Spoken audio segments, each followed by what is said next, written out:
So I've been experimenting this week with learn by teaching apps. And the concept of learning by teaching has been shown to have a lot of positive benefits. It increases the comprehension of the topic. It leads to better retention. It increases the ability for students to be able to articulate and explain concepts clearly. And so I am in the middle of this app right now to just show how it works, and then we'll show how to build it, where I am taking on the role of a student who's taking on the role of an educator. And then the AI is taking on the role of an inquisitive student who's asking questions about the lessons.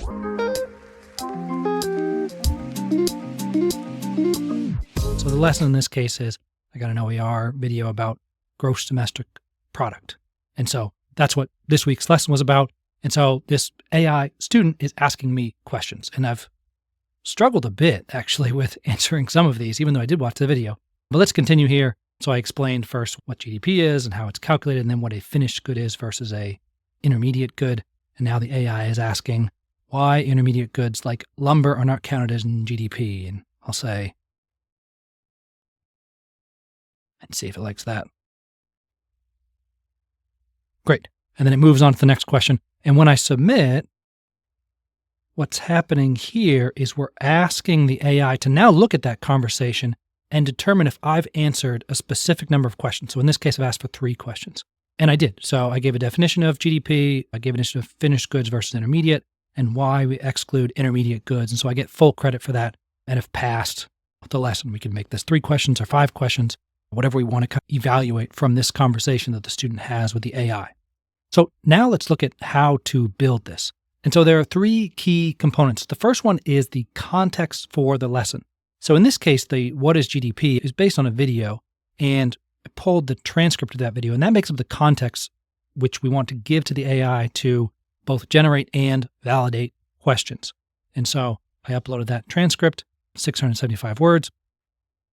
Next, we want to give instructions to the chatbots. I just have this field to watch the video, but right here, when you add a chatbot, you're going to want to give that chatbot instructions. So you play the role of in this case, high school student. Use the document to craft your question and explain that you're speaking to the user and they're playing the role of a teacher, and that they must answer the question satisfactorily in a way that aligns to the facts of the transcript before we move on. And then some guardrails. Don't let them get the answer from you. Don't let them get off track. I haven't tested all these extensively, but some guardrails to try to get the AI to stay focused.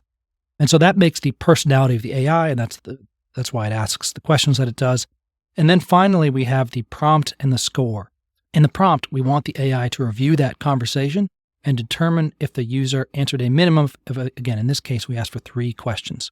So I ask it to do this in the prompt, and then I give it a rubric, which is a very simple rubric. It just says if they answered 5 questions, they get 5 points, 4, 3, 2, 1, 0. And the minimum score to pass would be 3.